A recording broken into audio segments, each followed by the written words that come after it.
Okay, well, first of all, a huge welcome to 2021. Actually, this is a significant day because Trump has left the White House in a helicopter. So let's all just do a little happy dance for one moment.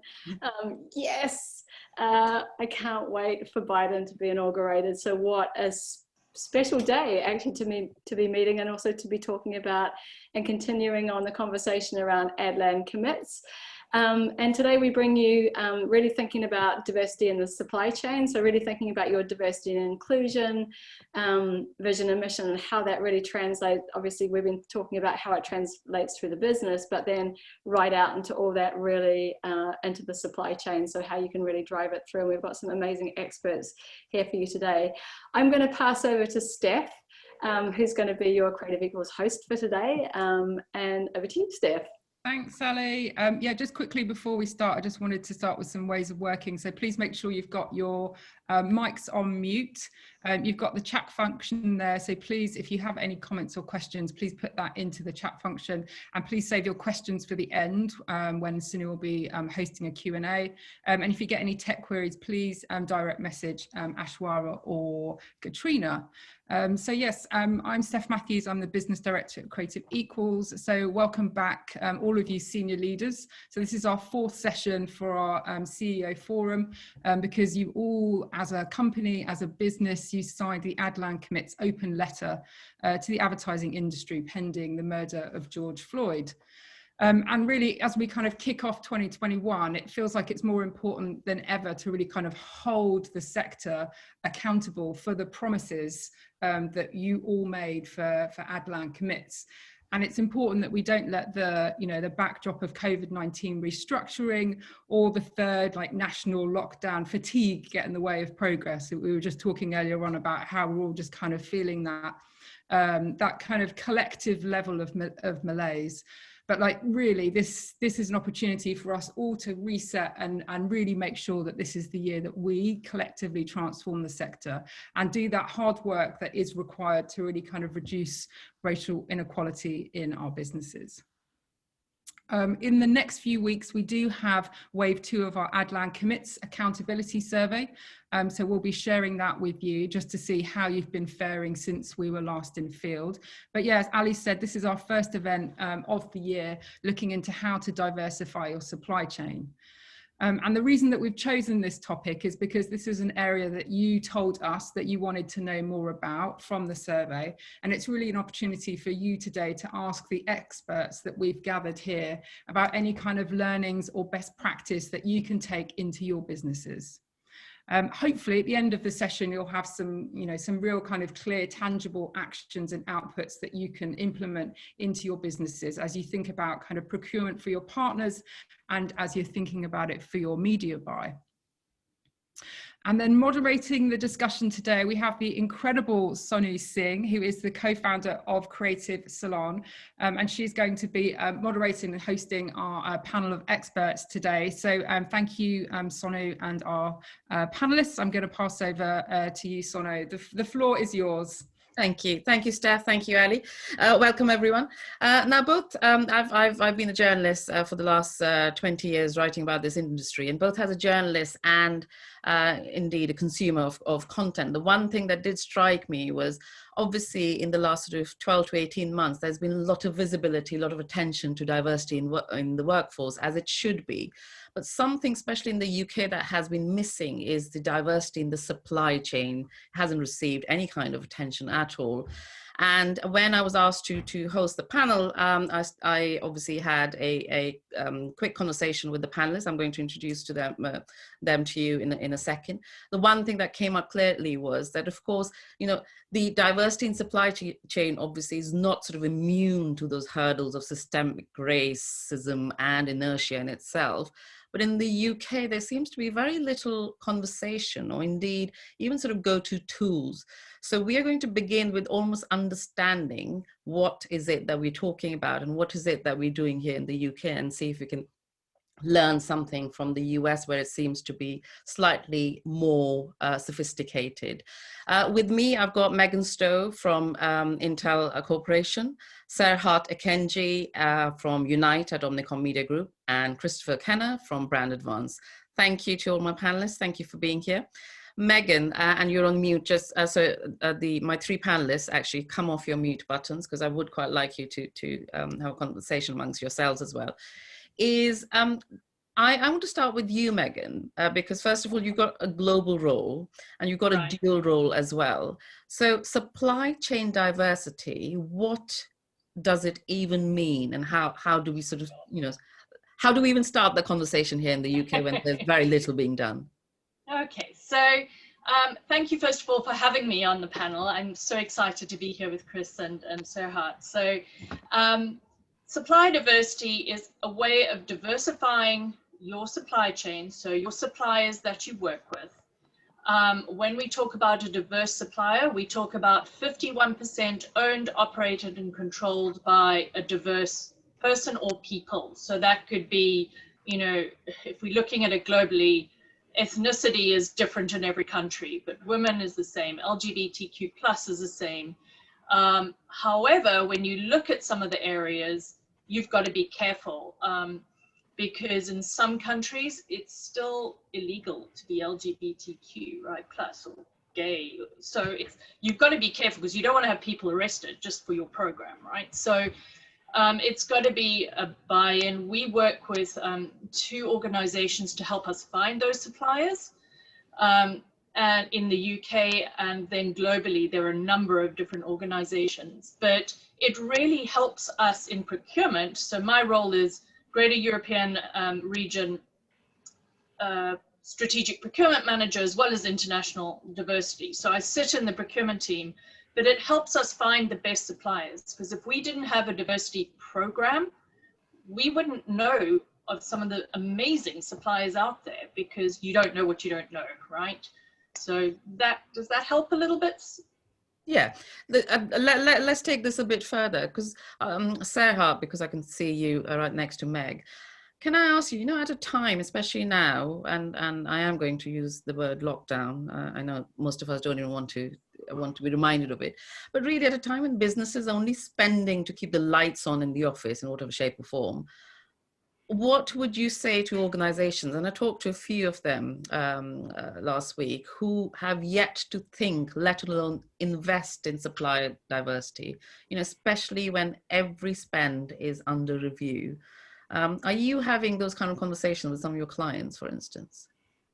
We are. I mean, obviously, diversity media was in particular very much affected due to COVID as well, all the cuts. But having said that, there was a sort of an increase in terms of consumption of those media types as well. I think some clients are worried and cutting costs, but having said that, when you think about any businesses, what they will look at is keeping their core customers as well as acquiring new customers. So when you look at it with just business lenses, it still makes sense to go after a diverse audience, because it makes commercial sense, especially in times of crisis. And if you think about the effect of COVID on diverse communities in particular, they're much more affected. Hence, there is a greater need to do more for that reason. I mean, I think we've obviously established the reasons and the need for it. Chris, I mean, you've been kind of banging the drum about, especially when the economy is falling down, as we know, and how it is, it hits the hardest on the minority groups. But within that, there's also, as an industry, we would like to believe that customers also want the brands to entertain them, to give some kind of reassurance and raise awareness on certain topics. But when you go and look at supplier diversity, where do you even begin? For instance, how do you give weightage to, are we talking about businesses run by women? Are we talking about LGBTQ? Are we talking about disability? Is there a starting point? Well, I think it depends who, you look at it, let's look at it from a marketing point of view. You look at who is your possible consumer, and then how many of your possible consumers are in these different demographics. One thing I'd say on some of the stuff we just talked about, brands wanting to cut their diversity spend because times are hard now, but they're cutting diversity spend and then briefing out, but can you help me reach key workers? you know, let's just remind everybody what a key worker is, all right? It was the low paid, low skilled workers in 2018, the black bush driver, the Indian lady in Tesco's, the Middle Eastern family where mum and dad clean the hospitals. They're still the same people. They were just called low paid, low skilled. Now we call them key and clap. And, you know, the government mentions them every day and brands stick them in their briefs. And, you know, so you can't do both. If you want to reach key workers, you can't cut diversity spend because that's where they are.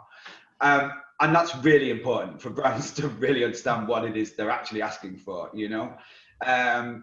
TV now, ads that we're seeing on TV, we're seeing more diverse representation, you know, and the reason is because the brief said, can you give me key workers? And so that black family on Sainsbury's, you know, take away the stupid tweets like, why didn't they use a real family instead of a black family? Like, honestly, I still read that all the time now just to remind myself of where we are.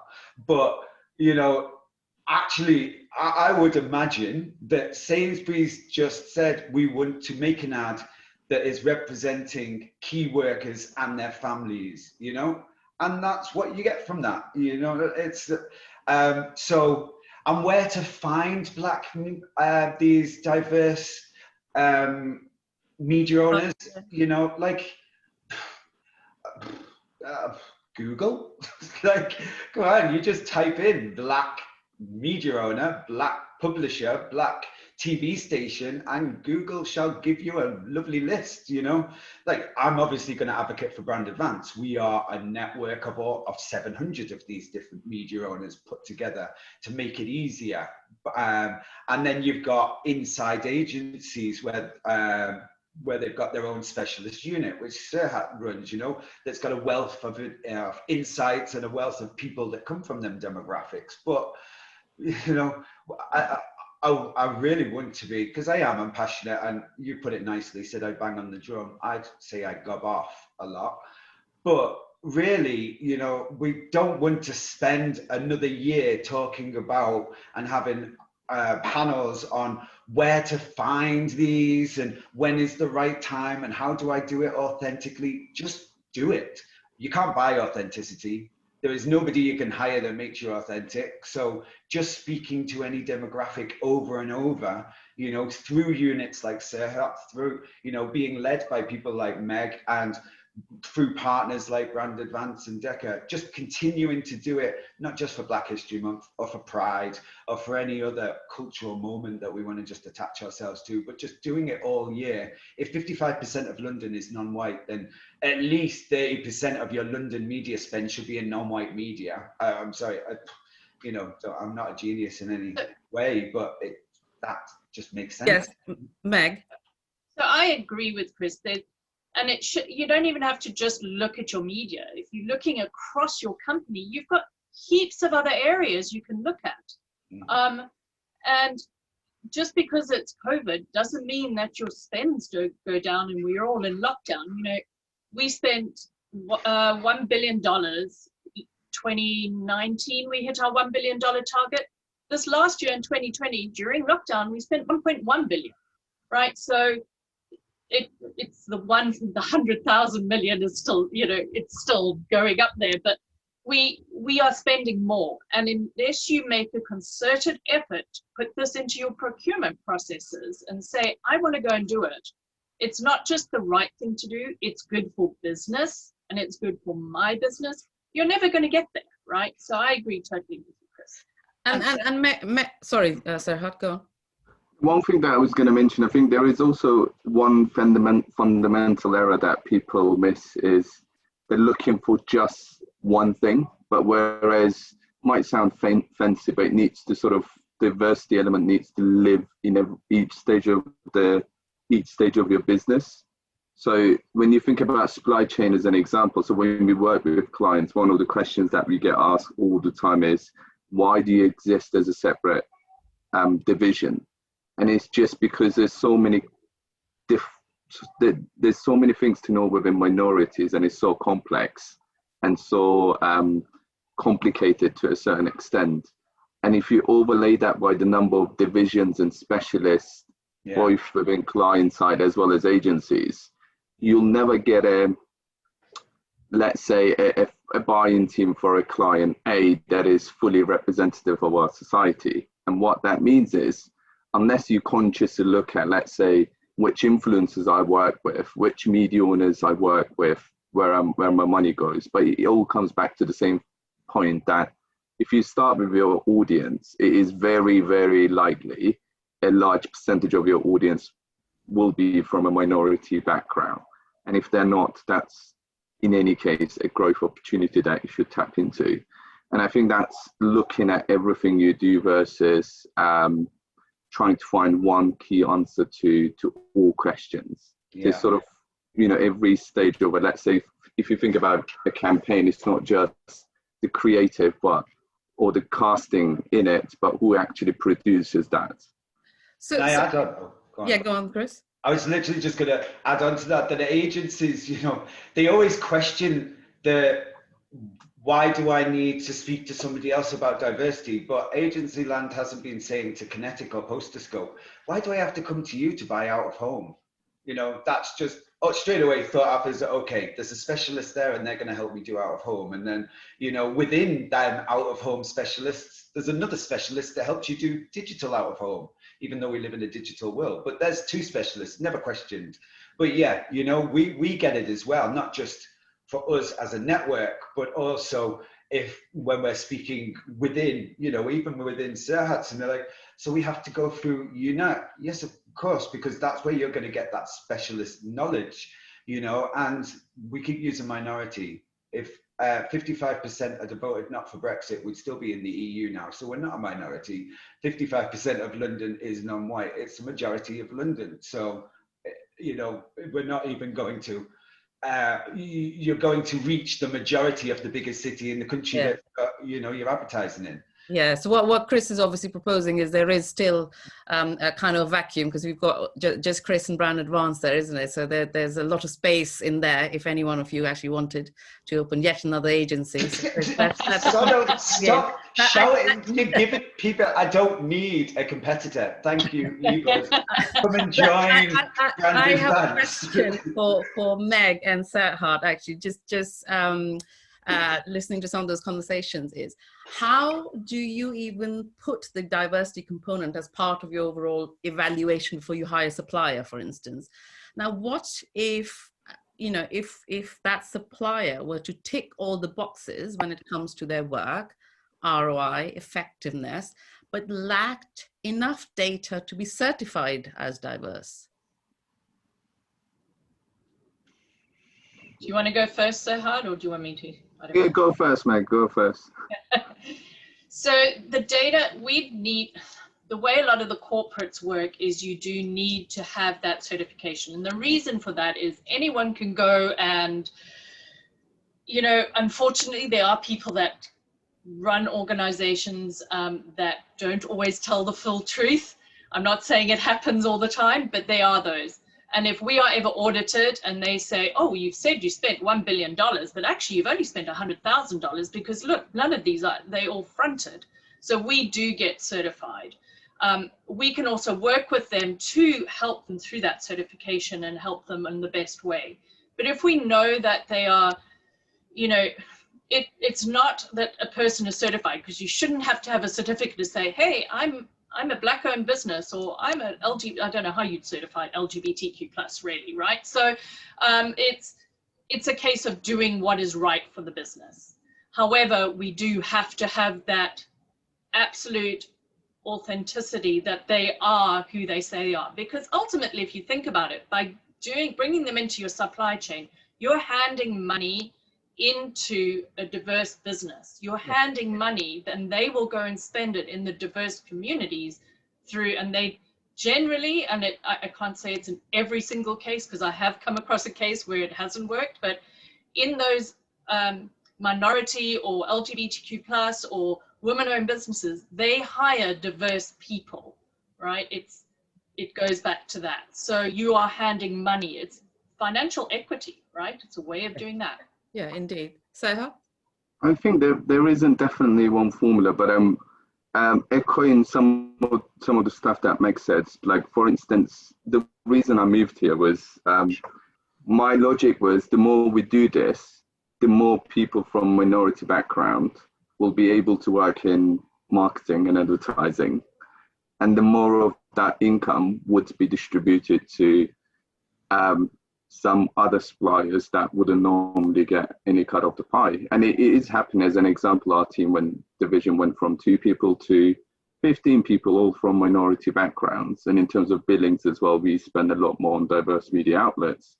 And even if you think about the logical chain, it goes to, let's say, Chris's business, Brand Advance, which is a minority-owned business. And the same goes for people in that as well. But I think from a certification perspective, I think it's quite hard, because it's like you said, how do we do LGBTQ+? How do you define it?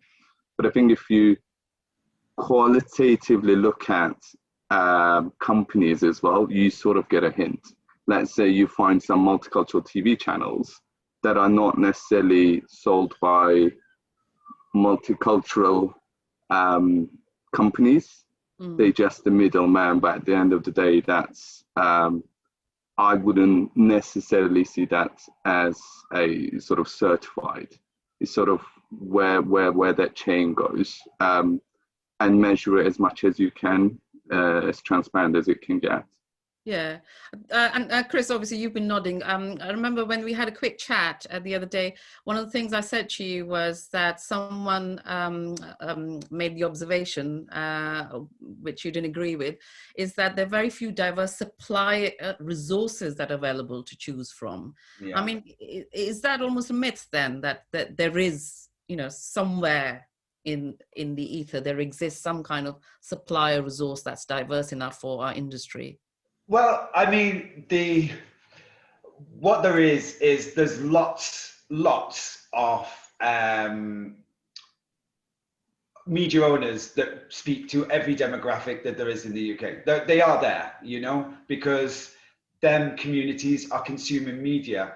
You're all right on the, black people run black publications mostly, and you will feed the families of black or brown people, like that's, and it's not like we need your money to feed our kids. We can feed our own kids, but it's that money, the diversity ROI, like there is more than just the consumer that you get, and you're going to get all that, and it's going to increase your bottom line by pulling in more consumers because you weren't talking to them before. But also you can follow that money to helping society rather than just sticking a nice black box and then calling it a job done. Actually within procurement, if you can incentivize, or you can work off with partners that will introduce you, like Meg was saying, introduce you to different diverse demographics. There's a strong diversity dividend to be gained from that, not just the commercial. And you can use that to show that you are a good brand, a good company, a good agency, and that will then, people see that, and then they'll want to work with you or buy your product because you are, they're seeing you in contextual environments. One thing you've got to make sure as well, because this is happening a little bit at the moment, and this is the perfect sort of forum and discussion to speak about it, is working with non-diverse publications and then packaging up articles written. Let's say a publication is got a white editor and has got white reporters, but they've been writing Black Lives Matter articles. You cannot package them all up and call that diversity media just because the article was written for Black Lives Matter. That is not diversity media. It's happening in the industry right now. I'm working with like ISBAR and the AA and stuff on that. And that, diversity media is black media is written by black people, for black people, by the community. Indian, Pakistan, Muslim, LGBTQ+, disability, they all have media that is contextual media for that demographic. Packaging up the Sun's articles that were writing about pride does not qualify as spending on diversity. Yeah, and that's really important. Absolutely, because one of the aims for the audience, I think this is quite critical, is we would like to get to a point at the end of a discussion where we can come up with certain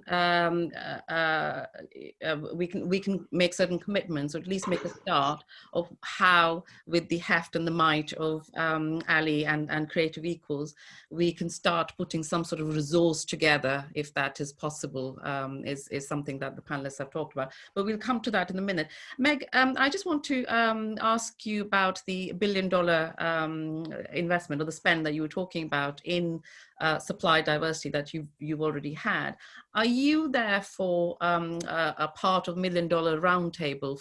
For some context for the audience who don't know what $1 Million Roundtable is, it's an organization that sits in the US, and they basically celebrate all the organizations that have spent of at least $1 billion towards minority and women-owned businesses. And you've got the likes of Apple, Walmart, P&G, JP Morgan. And I went to the site yesterday just to see how many, and these are all listed companies that they celebrate. And it has 27 members, which almost makes you wonder what the other 473, yes, that's my maths right, isn't it? Companies which are listed among the Fortune 500 are doing to advance supplier diversity. But are you a member, first of all? We are not a member. And the reason we're not a member is when we started out on this journey, and let me just tell you a little bit about the journey because I'm so proud of it.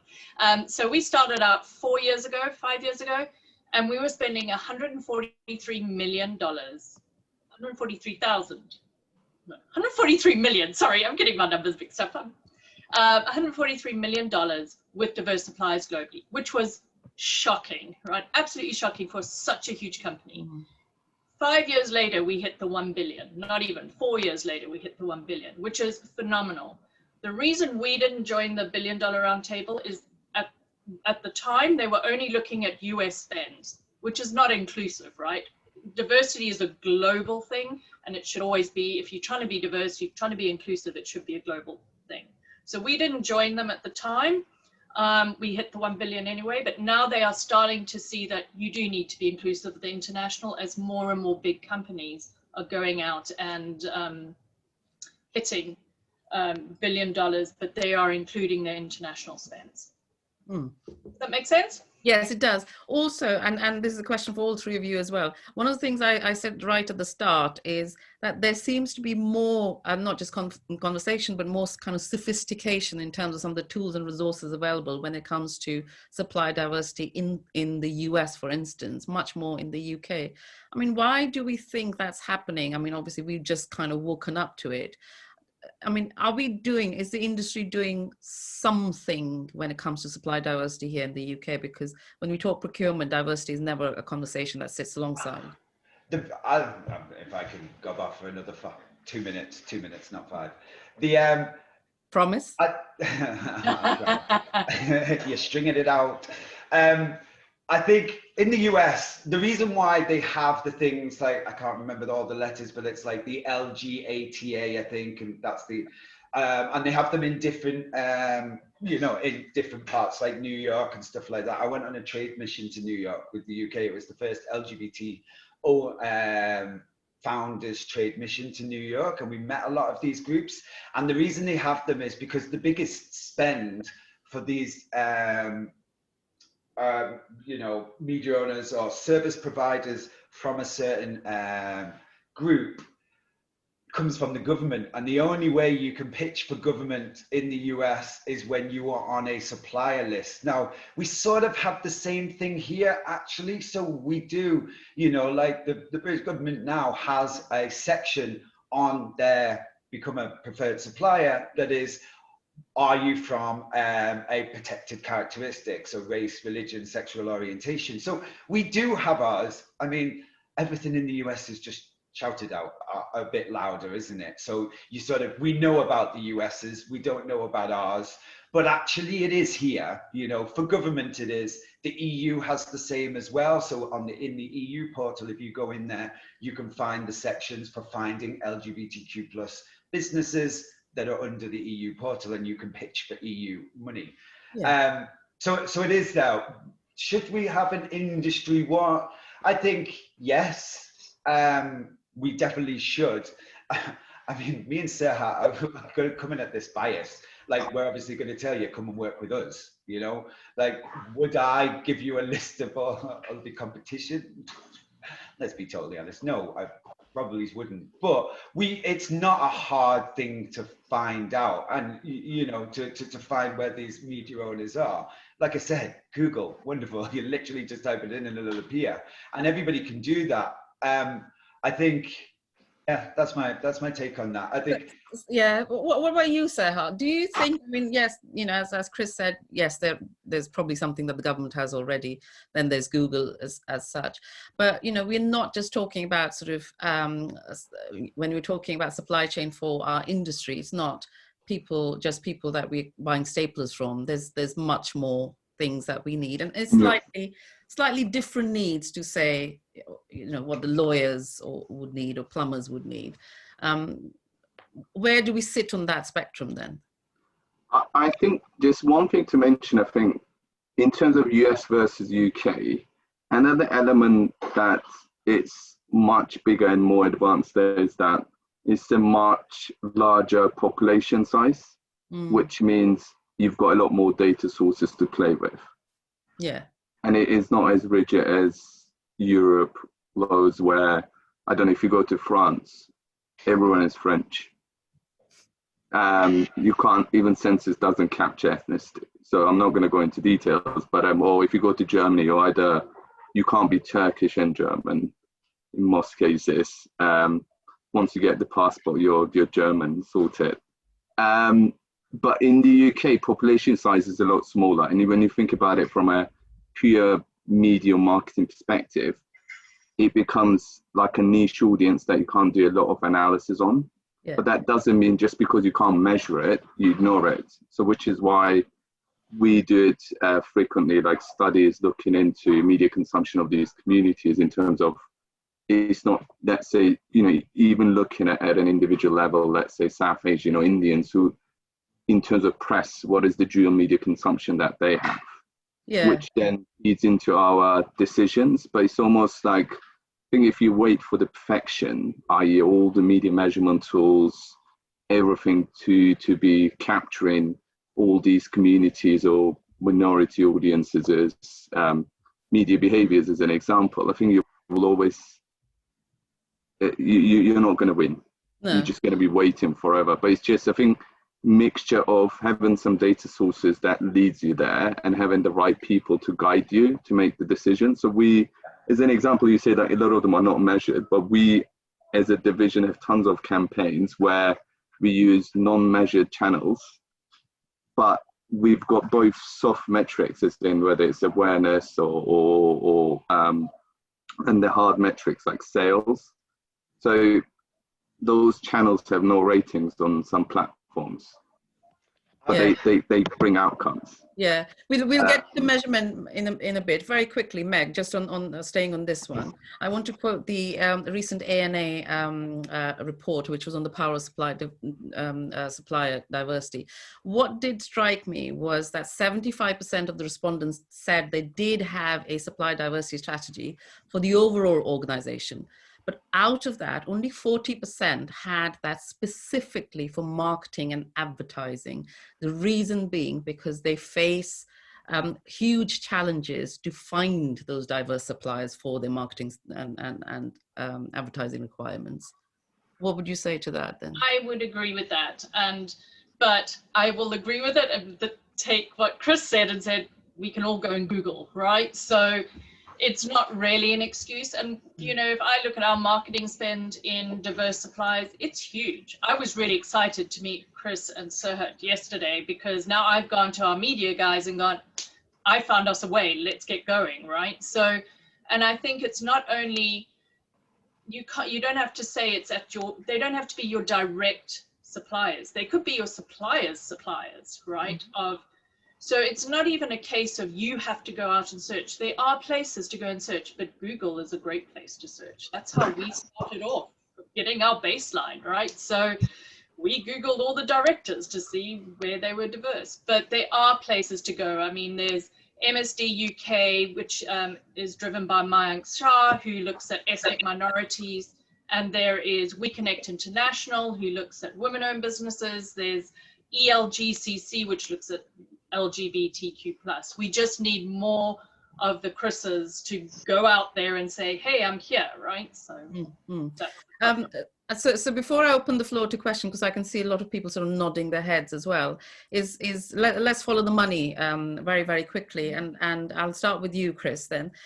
Is there enough sort of diversity ROI reporting that's happening, you know, whether it is on the media spend or whether it is on the supply chain?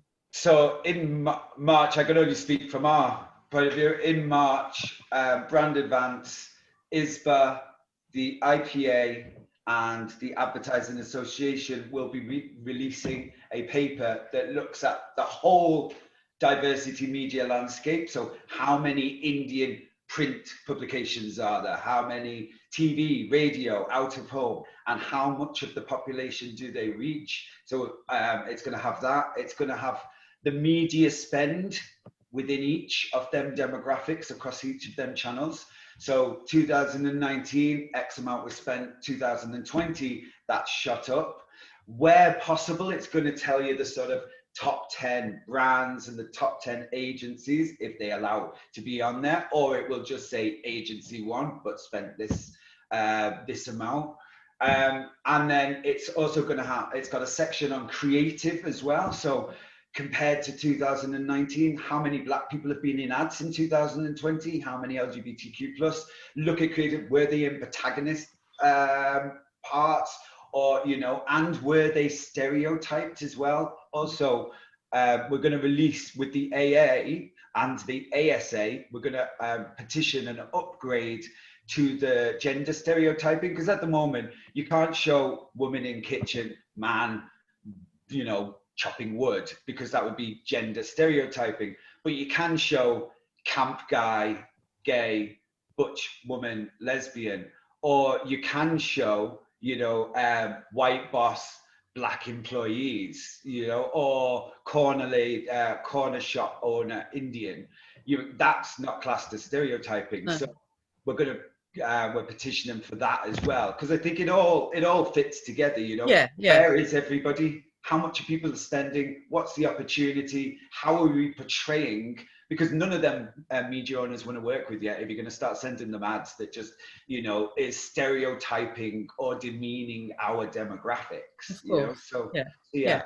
I suppose the answer there was no, that there isn't enough of that ROI reporting. Otherwise, all of this wouldn't be happening. So how for you, you know, and it's, remember when we were talking yesterday, it was, if you do have that kind of holistic media plan, how do you even incorporate diversity into the standard ones that even exist? You know, how do you even see whether that money that you're putting into those diverse media platforms, whether that is even being seen by the audience that you intended it to be seen by in the first place? I think there are ways of doing that. So some tools, fortunately, do have certain diversity spectrum breakdowns. So let's say if you look at touch points as such, it gives you a bit of insight into who the audiences are. But the way we usually work, or we say we've got the term that was sold as inclusivity for all.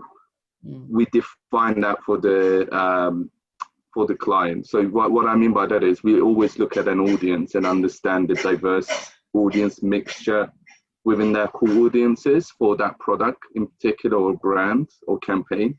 Then work from there. What I mean by that is if Black Caribbeans do over-index as a certain audience, or let's say Muslims, then that could be a priority audience within minorities versus trying to be everything to everyone. Because I think we need to also sort of step back and understand, let's say London alone, we've been talking about London, there are 300 plus languages spoken. And if you think creatively, if I go to a client and say, you need to do 300 different creatives, that's just insane, or in different languages. It just becomes impossible. So almost looking at what is inclusivity for all means from a campaign perspective, and working backwards, then defining which media owners that you get. Because I think one thing that happens quite a lot and is, can I have BAME media briefs?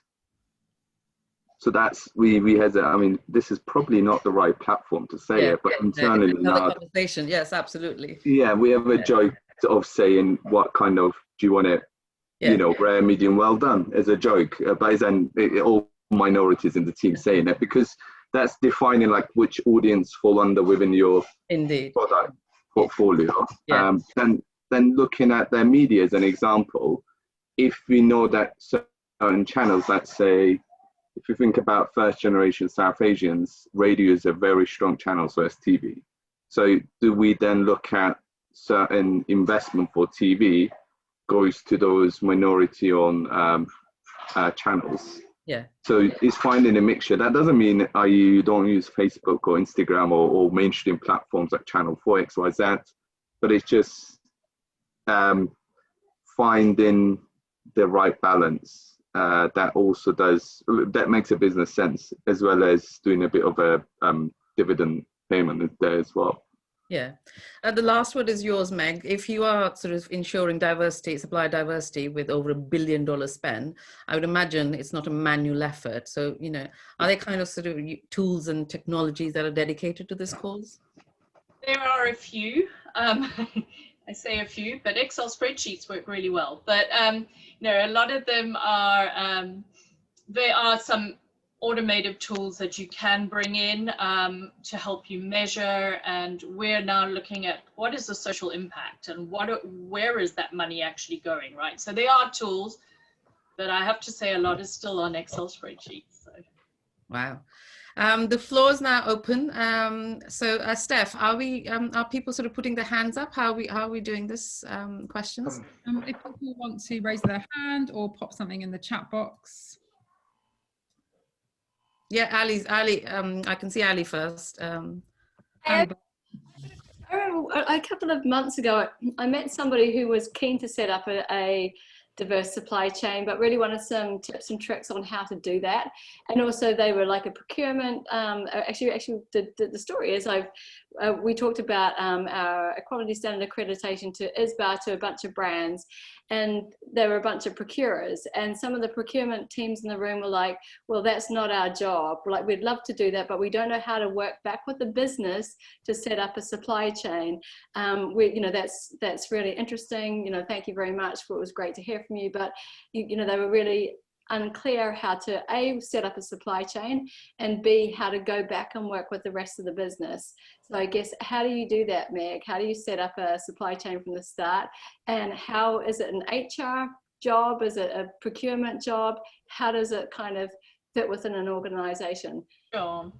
So I can talk to it from an Intel perspective. What we do is we work with the D&I, which is part of HR, D&I group. So they look at the internal diversity and have we got the right mix with market availability. When it comes to supply diversity, it is owned by procurement, because procurement owns your supply chain. They own your suppliers. They're the ones that negotiate with the suppliers. I think, and then we work together, because it's diversity and inclusion should go right through from when internal to external, right? When you start out, I would start out in a country like the UK, where there are places that can help you, and I mentioned some of them before, to look at your supply chain, see what your baseline is. You're probably working with diverse suppliers and you just don't know they're diverse suppliers, right?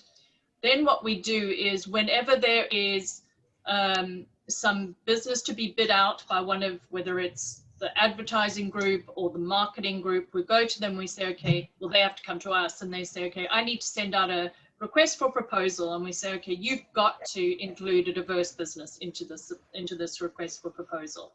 Once we've got them in, they've got to win the business, and they often do win the business. Because people have gone, oh, we didn't even know this business existed. They're bringing new ways of looking at things. It's like, well done. At last, we're hitting something. But it's that's how we bring the businesses in. We also set our businesses, internal businesses, targets. So we say, and we get them to help us set those targets. So we say, at the moment, you're spending 1% with diverse suppliers. That is disgusting. Where are you going to be in 2 years' time? What is that? I'd like to see it 25%. That's my opening. Where do you want to put yours? So that's how we work with them. Does that help you, Ali? You're on mute, Ali. That's a great response. And actually there's I see we've got a question from Reg. Hi, Reg.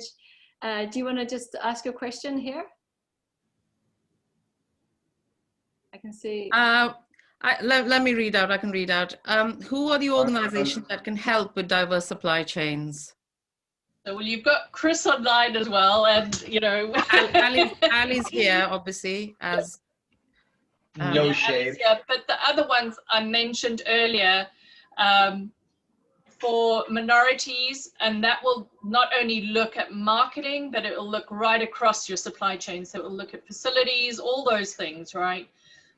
Is MSD UK for, thank you, Ali, MSD UK for minority, and We Connect for women, and ELGCC for LGBTQ+, and Disability Inc. is just starting to come in. That is a difficult one because normally disabilities are local, and then there's privacy issues. So those are the ones that we work with. Somebody just needs to go on mute. I've got a great question from Shell Ryan and Meg. If you wouldn't mind answering this again, how do you even create the right opening for introducing diverse supply opportunities if all your current suppliers are working well? Yes. Well, if you don't, if you don't know what's out in the market, how do you know that they are working well? Yeah, I think that well, not totally. Yes, yeah. I was gonna say, I think that's almost to flip the question. It's saying you're in your comfort zone. I think that's the issue why I guess diverse media suppliers or creators don't get as much as they should, because they're not in their books. So if you have that's the bit we always bang on about in our team, is culture needs to be represented by people from that culture. If you come to me to talk about, let's say, TV, the channel mix that I'm going to talk about will never match your stereotypical TV buyer. But that's where the beauty is in you need to change the mixture and move away from your comfort zone. Sorry, go ahead. I thought you were finished. No. Sorry. No, I am. But I think also, and it's known that marketing people get really comfortable with their agencies and then they don't want to change. And we had great success. It took one of my team a while. In fact, Ali knows this person. It took her a while to say, please just include, there were 3 diverse suppliers and 2 non-diverse in the bid. And we had to say, just hear them out, listen to them. They were blown away because they had come in with things that they'd never thought of before. And they were very comfortable. And it took us probably 2 months to get them to say, okay, we are accepted. And the diverse suppliers won the business. So by saying you're comfortable with them or they're working well, you've got to always see what else is out in the market, I'm afraid. I'd add incentivize as well. You know, a lot of brands are doing that now. They're incentivizing in procurement. So by incentivize, you know, I think you've got to clearly say what, as a brand or as the spender, let's say, you've got to clearly say what constitutes a diverse supplier. Yeah. So, you know, because I could go and become CEO of the Sun, but it doesn't make the Sun any more diverse than it was yesterday. Yeah. But I'm still the gay black CEO of it. You know, so does that quantify a diverse supplier, or there's obviously more, you know, I think it's really important from the offset to say what are your 3 things that qualify as a diverse supplier. Yeah. It's led by that demographic. Over 50% is from that demographic, and the voice that they speak from or to is, you know, that's my idea of it, but people's will change, and I'm sure it changes depending on what sector. Could you not take it, Chris, that bit further? Because you said, you know, you tie it to the procurement, but would you not recommend tying supply diversity goals to executive compensation, for instance? I think that's a whole other battle. You know, like, I think for this, it's about what are we saying? We're saying there are people out there, there are businesses out there that can help you, you know, reach your consumers more authentically, wider, give you more reach, etc. That's what businesses like myself and Serhat do with people like Meg. You know, that's what we're there for, to help you reach. We don't all of a sudden add authenticity. That comes from you just continuing to do this all year. Yeah. But what we can do is we can give you media and insights and a reporting metric that can fit in alongside the rest of your media, and you can understand whether you're doing well, whether you're not, and then you can increase or decrease. That's basically what we're doing. Yeah. You need a goal. I agree. You need a goal, right? Yeah. And then I think the incentivization can be, you know, we're not going to work with people if they're not diverse, but actually we are willing to give 30% more spend towards a diverse you know, media owner or supplier. Yeah. Diageo do that. They've just rolled that out. So now you are incentivized. Even their agencies are incentivized. Show us the team that's going to work on that campaign, and show us the suppliers, so the diversity media suppliers that are attached to it, and we'll give you more money. Yeah. And to that, Chris, as well, I should say, to that, at Creative Equals, we actually do monitor. We have a diversity audit where we monitor all of their clients, the whole kind of supply chain, to ensure and track that they are kind of following an inclusive process there. Yeah. So, Steph, can I get Serhat to answer one last question? Because yeah, we've got 5 minutes and it's the inauguration, Serhat. So keep it brief. We need to watch and leave. Okay, I'll go very quick. I think there are two things. Again, it's a very complex topic. I'm not going to dwell on it, but there is diversity media, then there are mainstream media that is more inclusive than some other. Yeah. So I think as a business, you do need to find a way of scoring it to yourself. What I mean by that is you can't put Daily Mail with Guardian in the same pot, regardless of what sort of articles you go. So coming back to your question, I wouldn't put them as in the same bucket as Daily Mail, but it's somewhere in between. But so that doesn't mean you don't, you know, you only use diversity media for diverse audiences. That's just, I consume mainstream media as well. But I think Channel 4 versus, you know, another channel would be different to me, or some other channels, or, you know what I mean? It's looking at almost, don't invest in media that's racist, that's discriminative, but there will always be mainstream media. So as a brand, as a company, I think one of the things we also need to do more is to get those mainstream brands or media to change a bit as well, because diversity media will not do that. But I think depending on if you look at the supply chain, that should still be valid, but there is a difference between mainstream media that's trying to do the good thing as well, or the right thing. Well, brilliant. Well, thank you, everyone. Thank you to my panelists. And while we've been at it at this really fascinating debate, I also hear that Biden has been sworn in. I know. I think everybody was like trying to listen to Serhat, and also like, oh my God, he's made us miss it.